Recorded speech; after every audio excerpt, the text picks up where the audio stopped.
आज मैं आपके सामने बात कर रहा हूं गोलमेज सम्मेलन की कि गोलमेज सम्मेलन का तात्पर्य क्या था और यह गोलमेज सम्मेलन कब हुआ।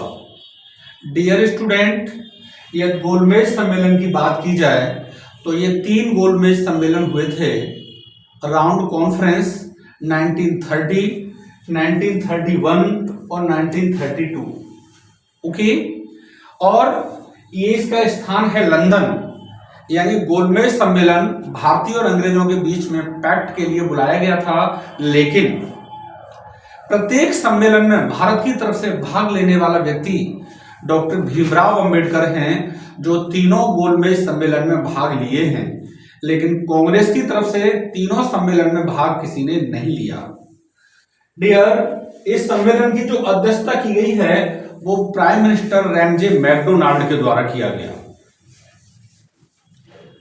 वहीं हम देखते हैं कि अंग्रेज और कांग्रेस के बीच में जब पैक्ट हो गया तो सेकंड राउंड कॉन्फ्रेंस में जाने के लिए महात्मा गांधी तैयार हो गए और महात्मा गांधी द्वितीय गोलमेज सम्मेलन 1931 में लंदन गए हैं।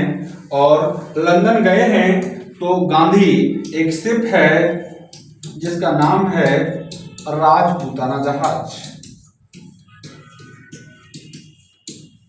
महात्मा गांधी के साथ में सरोजनी नायडू, एनी बेसेंट, मदन मोहन मालवीय और मोहम्मद इकबाल, ये सब गांधी के साथ में लंदन में सेकंड राउंड कॉन्फ्रेंस में भाग लेने के लिए गए थे। महात्मा गांधी जब बराबर की हैसियत से बात करने के लिए लंदन पहुंचे, मीटिंग होने के बाद भी, कॉन्फ्रेंस होने के बावजूद भी कोई भी नतीजा ऐसा नहीं निकला कि भारत के हित में या भारत के पक्ष में कुछ निष्कर्ष निकल के आता, क्योंकि अंग्रेजों को यह पता चल गया था कि भारतीय लोग आपस में ही एक नहीं हैं। जिसका एग्जाम्पल आपने देखा होगा कि डॉक्टर भीमराव अंबेडकर एक दलित नेता के रूप में और मोहम्मद अली जिन्ना एक मुस्लिम नेता के रूप में सेकेंड राउंड कॉन्फ्रेंस में भाग लेने के लिए लंदन गए थे।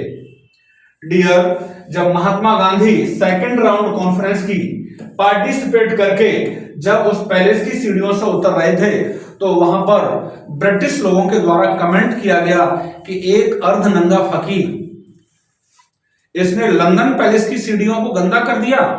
महात्मा गांधी को ये सुनने को भी मिला। इधर पूरा देश ये इंतजार कर रहा था कि गांधी आएंगे, कोई समझौता होगा और कोई एक समाधान का रास्ता निकलेगा। डियर, जब महात्मा गांधी लौट के बॉम्बे आए तो पूरे देश से उन्होंने एक बात कही थी कि मैं खाली हाथ गया था और खाली हाथ लौटा हूं, लेकिन मैंने देश की इज्जत को कोई बट्टा नहीं लगने दिया। तो कुल मिला के हम ये देखते हैं कि राउंड कॉन्फ्रेंस की यदि बात की जाए तो 1930, 31 और 32 और 31 में सेकेंड राउंड कॉन्फ्रेंस में कांग्रेस की तरफ से ये पूरा प्रतिनिधि मंडल लंदन में भाग लेने के लिए गया था। डियर स्टूडेंट, क्वेश्चन ये भी पूछा जाता है कि तीनों गोलमेज सम्मेलन में भाग लेने वाला व्यक्ति, देन आप उस पर अटेम्प्ट करेंगे डॉक्टर भीमराव अंबेडकर, जो एक दलित नेता के रूप में गए थे, और वहीं मुस्लिम लीडर्स के रूप में मोहम्मद अली जिन्ना ने भाग लिया था। जो आगे चल के आपको अगली क्लास में हम सारी बात बताएंगे कि उद्देश्य क्या था। ओके।